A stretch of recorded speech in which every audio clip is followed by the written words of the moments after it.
सभी को नमस्कार। मैं मनोज मिश्रा आप सभी का हार्दिक स्वागत करता हूं। दोस्तों, आज हम चर्चा करने के लिए आए हैं कि 26 सितंबर को जो रीट परीक्षा आयोजित हुई है, उस रीट परीक्षा में क्या स्कोर सेफ मान सकते हैं, यानी कट ऑफ हमारी क्या रह सकती है। इससे पहले कट ऑफ पर आने से पहले थोड़ी सी मैं चर्चा करना चाहूँगा कि कौन से स्टूडेंट्स ने, कौन से अभ्यर्थियों ने इसमें अच्छी सफलता प्राप्त की है। देखिए, जनवरी 2021 में रीट का विज्ञापन जारी हुआ था, नया सिलेबस इसमें हमारे सामने आया था। तब से लेकर के लगातार मैं अपने चैनल पर बोल रहा था कि यदि सामाजिक अध्ययन और गणित विज्ञान में हमें सफलता प्राप्त करनी है तो कक्षा 6, 7, 8 की जो पाठ्य पुस्तकें हैं आरबीएससी की, इन पाठ्य पुस्तकों को आप लाइन टू लाइन रट लीजिएगा। इन्हीं में से प्रश्न आने हैं। और आपने पेपर में देखा होगा कि जितने भी एसएसटी में या गणित विज्ञान में प्रश्न आए हैं वो 6, 7, 8 की पाठ्य पुस्तकों से ही आए हैं। तो जिन स्टूडेंट्स ने मेरी बात का कहना मान करके फॉलो किया, 6, 7, 8 की पाठ्य पुस्तकों में लगे रहे, उनको काफ़ी अच्छी सफलता मिली है, उनका स्कोर काफ़ी अच्छा बैठ रहा है। और जिन्होंने इस बात को फॉलो नहीं किया और अन्य गाइड्स पर जो लगे रहे, शायद उनको उतनी सफलता नहीं प्राप्त हुई जितने की पाठ्य पुस्तक पढ़ने वालों को प्राप्त हुई है। दूसरा जो कारण रहा है अच्छे स्कोर का, वो भी मैंने एक बात आपको बार बार बताई थी। परीक्षा नज़दीक आने के समय काफ़ी स्टूडेंट्स मॉडल प्रश्न पत्र हल कर रहे थे कि कौन सा मॉडल पेपर लेकर के आऊँ, ऑब्जेक्टिव के लिए क्या अच्छा रहेगा। और मेरा यही कहना था आपको कि मॉडल प्रश्न पत्र या ऑब्जेक्टिव टाइप क्वेश्चंस हैं वो परीक्षा के लिए ज़्यादा बेहतर नहीं होते हैं। जितनी आप थ्योरी को पढ़ोगे उतनी ही ज़्यादा आपको अच्छी सफलता मिलेगी। और आपने परीक्षा में पेपर में पैटर्न देखा भी होगा, मॉडल प्रश्न पत्रों से शायद कुछ नहीं आया। जिन्होंने थ्योरी को अधिक पढ़ा है, लाइन टू लाइन पढ़ा है, उन लाइनों के बीच में से प्रश्न उठ करके आए हैं और उनको अच्छी सफलता प्राप्त हुई है। तो भविष्य के लिए भी मैं आपको ये सुझाव देना चाहूँगा कि यदि आप परीक्षाओं में अच्छी सफलता पाना चाहते हैं तो ऑब्जेक्टिव टाइप क्वेश्चंस या मॉडल प्रश्न पत्र के चक्कर में कभी भी न पढ़ें। हमेशा सैद्धांतिक पाठ्य पुस्तकों को पढ़ें।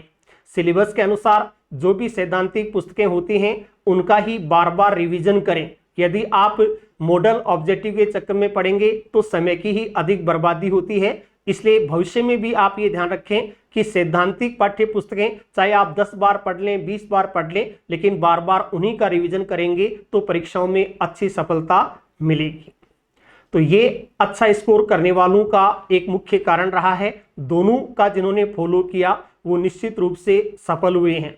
पहले भी मैं सेकंड ग्रेड, फर्स्ट ग्रेड में देखता हुआ आया हूं कि जिन्होंने मेरी कहने के अनुसार पालन किया है या फॉलो किया है, जैसा बताया उस चीज़ को पढ़ते रहे हैं, तो परीक्षाओं में उनको अच्छी सफलता मिली है। और रीट परीक्षा भी इसका ताज़ा प्रमाण है। जिन्होंने इन चीज़ों का पालन किया है, जैसा कहा वैसा जो करते रहे, उनको आज अच्छी स्कोर की प्राप्ति हो रही है।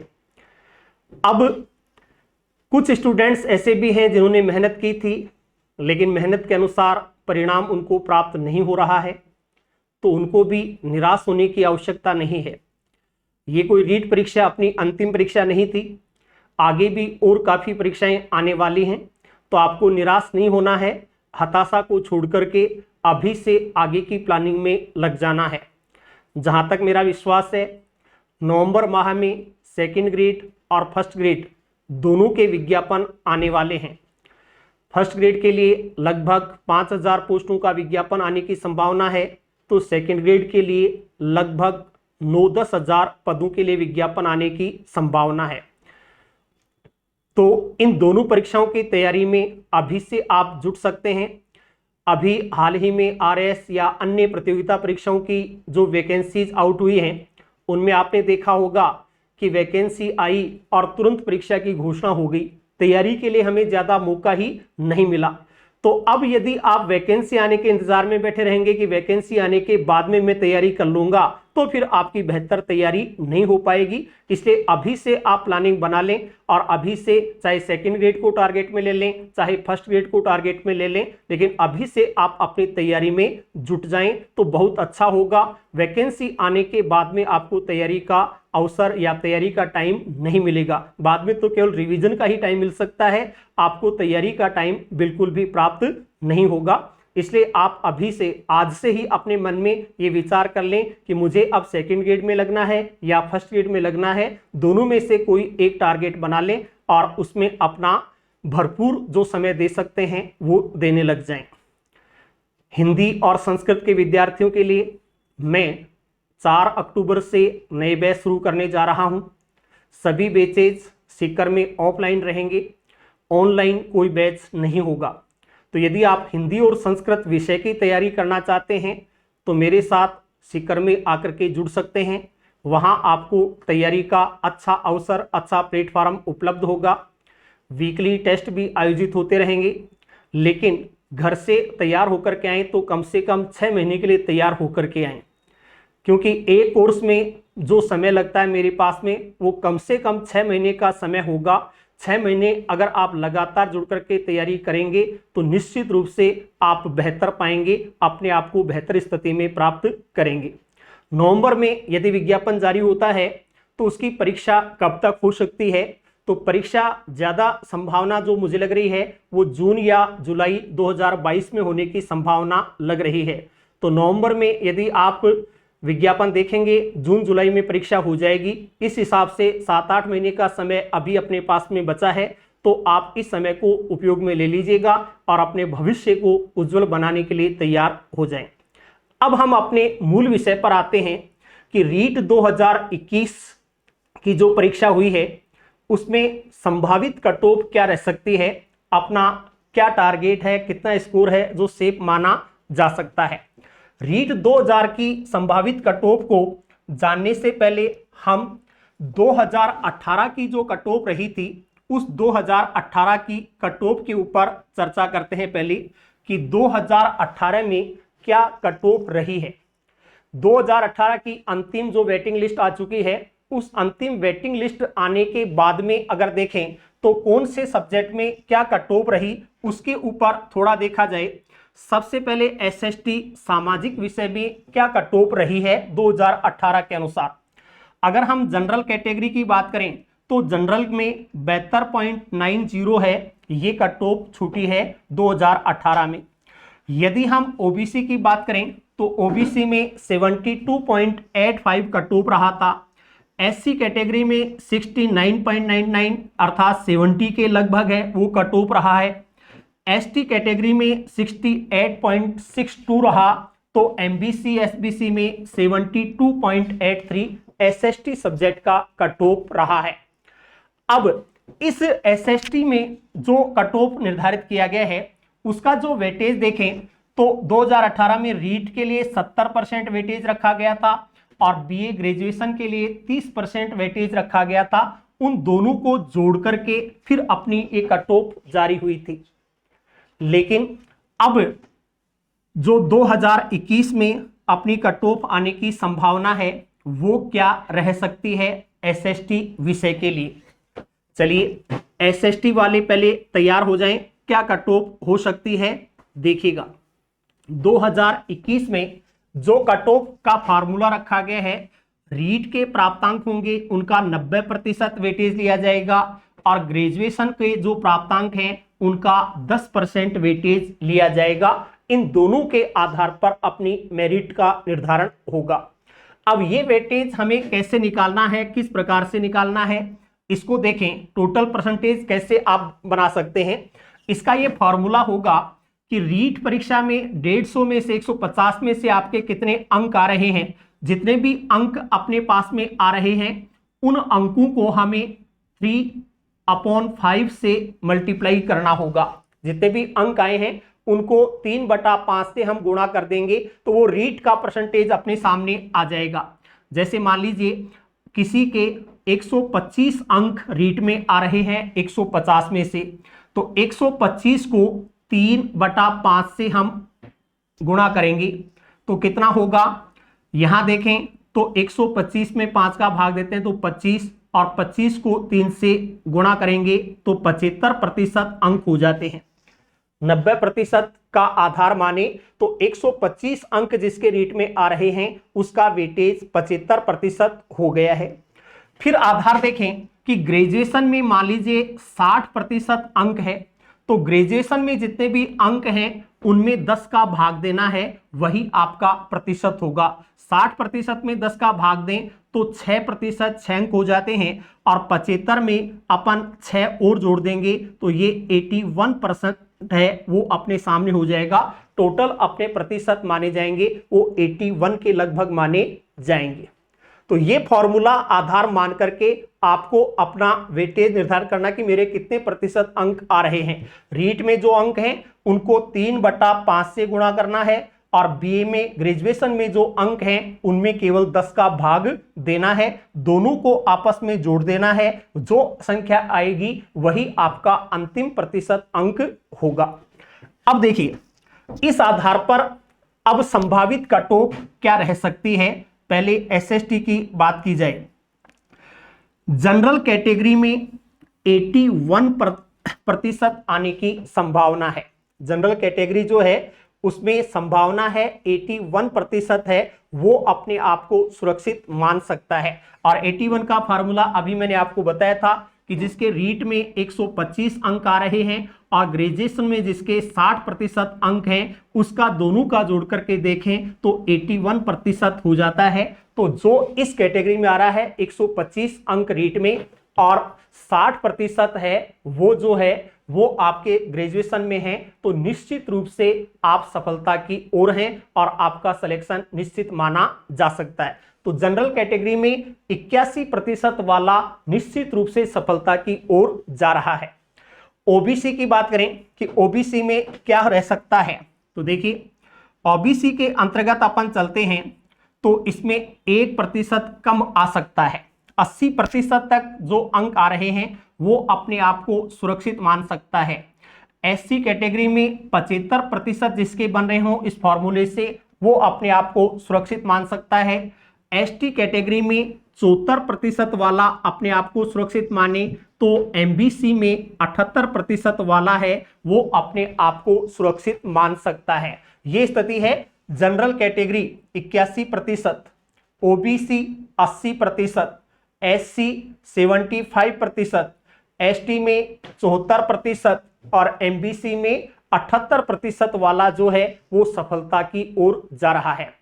इस आधार पर आप देख सकते हैं कि आपके रीट में कितने अंक हैं, तो अपन ये मान सकते हैं कि 125 अंक यदि आपने प्राप्त कर लिए हैं, 125 का स्कोर आ रहा है तो आप बिल्कुल सेफ हैं। और 120 से 125 के बीच में यदि आपके हैं तो वो जनरल में तो दौड़ में है, बाकी कैटेगरीज में अपन देखें तो वो भी एक सिलेक्शन की 90% रेस में आ रहा है। तो ये अपने आप को आप मान करके निर्धारित कर सकते हैं।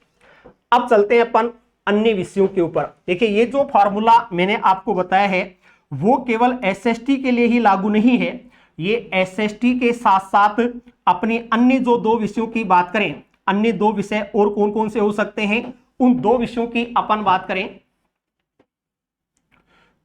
एसएसटी के साथ साथ अन्य 2 विषय और कौन से आपके सामने आ सकते हैं, तो देखिए एक तो एसएसटी, इसके अलावा हिंदी और संस्कृत, इन तीनों की जो कट ऑफ है मैं लगभग समान मान रहा हूं।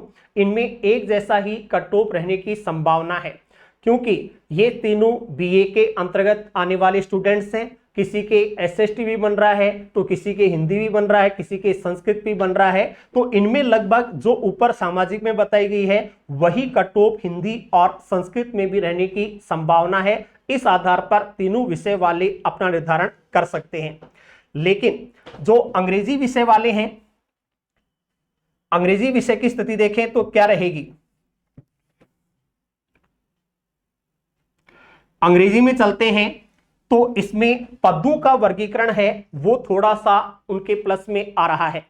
देखिए जो रीट की विज्ञप्ति है वो हमें बता रही कि 31,000 पदों के लिए विज्ञापन जारी होगा। अब 31,000 पदों का डिवाइडेशन अभी हुआ नहीं है, लेकिन होने की संभावना कैसे है, किस प्रकार से हो सकता है, जैसा कि सूचना में आ रहा है कि इसमें 31,000 में से लगभग 12,000 पद हैं वो तो लेवल फर्स्ट के लिए सुरक्षित रखे जाएंगे। 31,000 में से 12,000 के पद हैं वो लगभग हैं वो लेवल फर्स्ट के लिए सुरक्षित रह सकते हैं। शेष बचते हैं 19,000 पद। उन 19,000 पदों का वर्गीकरण विषयवार होगा और वो विषयवार कैसे हो सकता है उसको देखें तो उसमें लगभग 5,000 पद तो सामाजिक विज्ञान विषय के लिए होने की संभावना है, लगभग 5,000 पद ही विज्ञान गणित विषय के लिए होने की संभावना है और लगभग 3,500 पद हैं वो अंग्रेजी विषय के लिए हो सकते हैं। 5, 5, 10 और 3 13,500 पद हैं।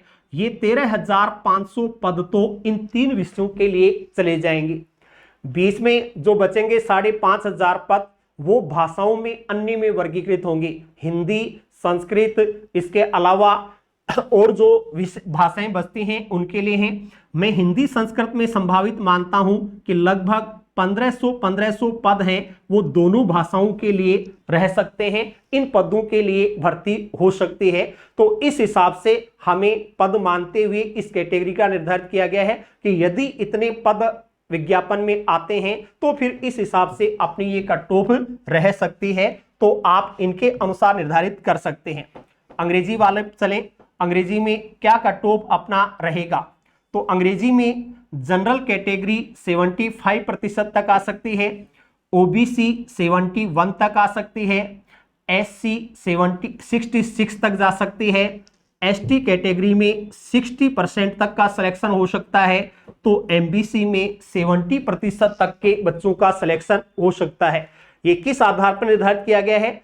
पिछली जो 2008 की अगर हम देखें तो 2008 से 2018 की परीक्षा में जो कट ऑफ रहा था उससे तुलना करते हुए इस चीज को लिया गया है। 2018 में आप देख रहे हैं जनरल कैटेगरी अंग्रेजी में 67.03 का सिलेक्शन हो गया था और 67.03 में अपन अब की बार सरल पेपर मान लें तो 8% और इसमें इजाफा कर सकते हैं और 8% को जोड़ते हैं तो वो 75 पर जाता है। इस आधार पर मैंने इस अंग्रेजी विषय की कट ऑफ का निर्धारण किया है कि वो 75% के लगभग अपने सामने हो सकती है, तो आप इस आधार पर इस कट ऑफ का निर्धारण कर सकते हैं। अब चलते हैं गणित विज्ञान की कट ऑफ क्या हो सकती है। देखिए गणित विज्ञान की हालांकि इस सूची में मैंने जो विज्ञापन के आधार पर देखें तो ये 8,000 पदों को आधार में रखते हुए ये कट ऑफ का निर्धारण किया है। यदि 8,000 से कम वैकेंसी आती है तो इसमें कुछ कट ऑफ बढ़ने की संभावना है।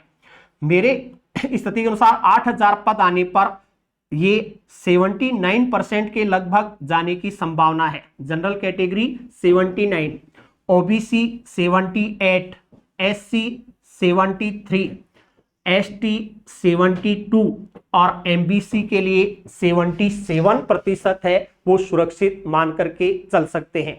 लेकिन 8,000 पदों का विज्ञापन आता है तो ये जो कट ऑफ है वो संभावित है। यदि पद कम हो जाते हैं जैसा अभी मैंने बताया 5,000 ही आते हैं तो फिर इनमें आप कम से कम 3% अंक बढ़ा सकते हैं। 3% कट ऑफ बढ़ करके फिर कट ऑफ होने की संभावना गणित विज्ञान वाले स्टूडेंट्स के लिए रहेगी। अब चलते हैं लेवल फर्स्ट की बात अपन करेंगे कि लेवल फर्स्ट क्या है। देखिए लेवल फर्स्ट में अभी 2 स्थितियां उत्पन्न हो रही हैं। अभी जो परीक्षा हुई है उसमें बीएड कैटेगरी वालों को बैठने की अनुमति दे दी गई कि जिन्होंने बीएड कर रखा है वो भी लेवल फर्स्ट में शामिल हो सकते हैं। अंतिम फैसला अभी आया नहीं है, आना बाकी है कि उनको अंतिम में एसटीसी के साथ में शामिल माना जाएगा अथवा नहीं माना जाएगा।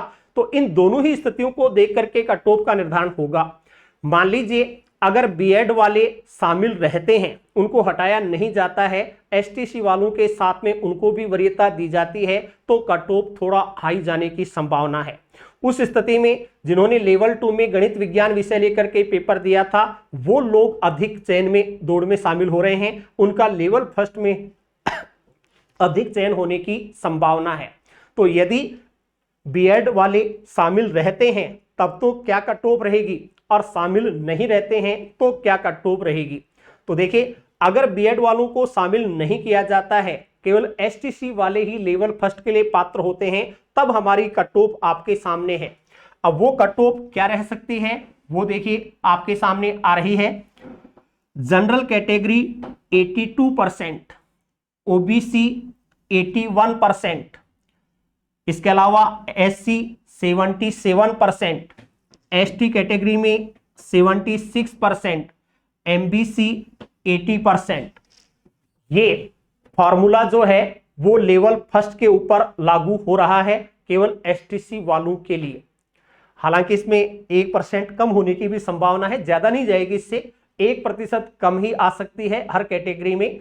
लेकिन अगर बीएड वालों को मौका दे दिया जाता है, उनको भी शामिल कर दिया जाता है, तो फिर जो आपके सामने लिखा हुआ है उसमें आप 2% और जोड़ दें। जितना लिखा हुआ है उसमें 2% जोड़ करके फिर कट ऑफ का निर्धारण कर लें कि ये कट ऑफ शामिल ये होने की संभावना है।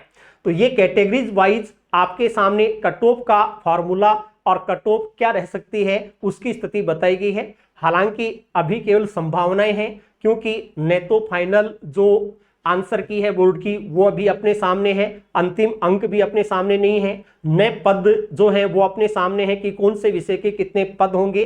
तो ये उसके ऊपर पूर्ण निर्भर करेगा, उसके आधार पर ही अंतिम जो फैसला है वो या अंतिम संभावना है वो प्रकट की जा सकती है। लेकिन फिलहाल मैंने जो निर्धारण किया है पदों का निर्धारण और जो संभावित आंसर की आ रही हैं उनके आधार पर बच्चों से प्राप्त सूचनाएं जो हो रही हैं कि किसको कितने अंक मिल रहे हैं, उन आधारों को देख करके इसका निर्धारण किया गया है।